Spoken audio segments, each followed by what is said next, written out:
my two biggest issues with him, ideologically, I just don't agree with him. But setting that aside, the thinness of experience, because you know this is going to come to a head. You know that Trump is ready for how he's going to engage, and having someone who has such minimal experience in a managerial role does concern me for how he's going to be able to handle it. But I'll give him this. Also keep in mind, New York City is an economy the size of Canada or South Korea. It is the economic capital of the world. He's never had a job in the business field or in managing a large economy. That was the point.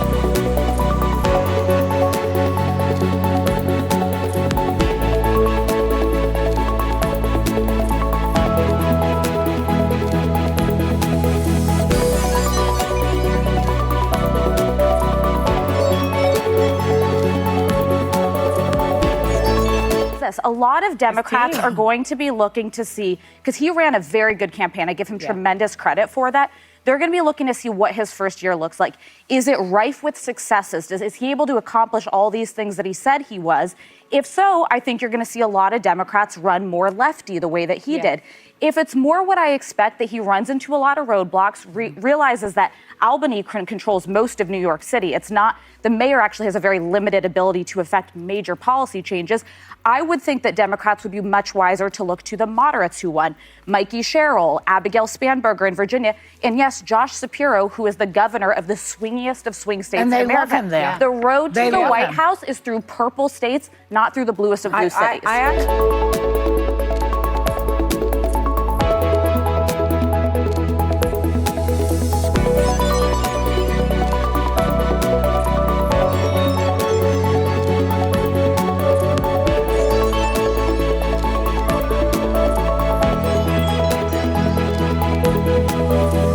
I want to say that there's a reason the Democrats are in disarray right now. There's a reason they don't have an identified leader of their party. There's a reason that their favorability, even amongst those in their own party, is at lowest of all time.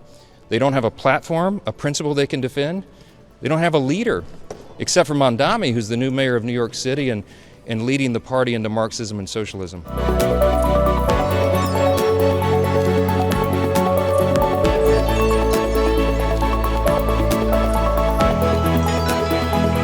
Joining me now is the Federalist's elections correspondent, Brianna Lyman. Brianna, thanks for joining me. Thanks for having me. Well, you're joining us from New York, where it's been 1 week since Zohran Mamdani was elected the city's new mayor. In his latest interview, Mamdani says he plans to call President Trump ahead of taking office. I will be reaching out to the White House and as we prepare to actually take office. I will be proactive in the work that I do, and I think that is because of the responsibility I hold to 8.5 million people of being their mayor. It is important that you are open to working with anyone, no matter what disagreements you may have. Brianna, the president has called Mamdani his, quote, little communist. How do you see that call playing out? Yeah, well, Mamdani is doing this because New York City has a very unique relationship both with New York State and with the federal government. And President Trump has made it very clear he is willing to cut off funding to New York City if it descends into a communist chaos regime, which I think a lot of us believe it will given Mamdani's policy. So I think Mamdani is trying to put a good foot forward with the president to try and, maybe buy some political capital. But I don't think President Trump will buy it. That being said, I think it's a smart maneuver on Mamdani's part because he doesn't just represent liberals and progressives. He does represent, hundreds of thousands of Republicans in New York City. So having a good relationship with the president wouldn't hurt.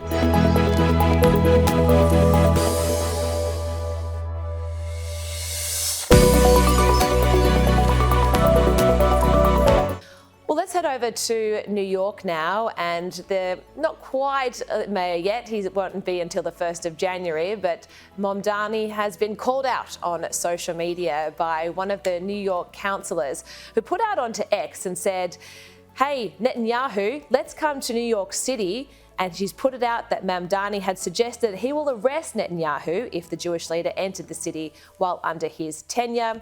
She's also written in this X tweet that the spoiled kids who voted for him are going to realise very quickly that Zohran Mamdani is nothing but a scam. Now, the interesting thing about this is I'd love to see if Netanyahu does accept this invitation because legally it can't happen anyway. So I just would love to see this all play out because Mamdani was quite strong that he was going to be going and arresting Netanyahu if he stepped foot in New York City.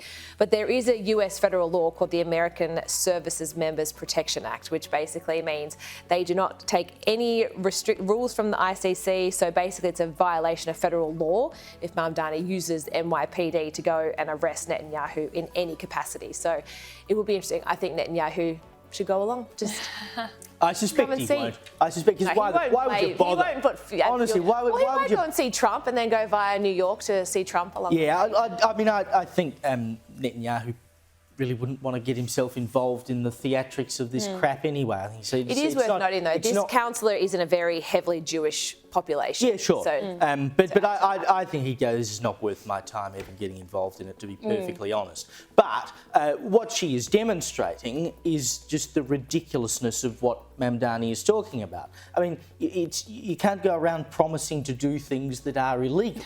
And if you do go around promising to do things that are illegal, you deserve to be called out for it. So she's simply saying, well, put your money where your mouth is, mate. Like, if you want to do it, go ahead and do it, but you'll get in the you-know-what for doing so. Good on her for pointing it out. I think this is just wonderful and a great example of how social media can be used very well by politicians. But there's a reason the US isn't a member of the Rome Statute, which is what creates the ICC and their jurisdiction over your country. And that is, as has been very clearly stated by the Trump administration, because they do unfairly go after Israel. They've released an arrest warrant for Netanyahu. So if Netanyahu travelled to countries like the UK or France, they would legally, under the Rome Statute, have to arrest him. But have they released arrest warrants for any other world dictator, human rights abuser, anything like that?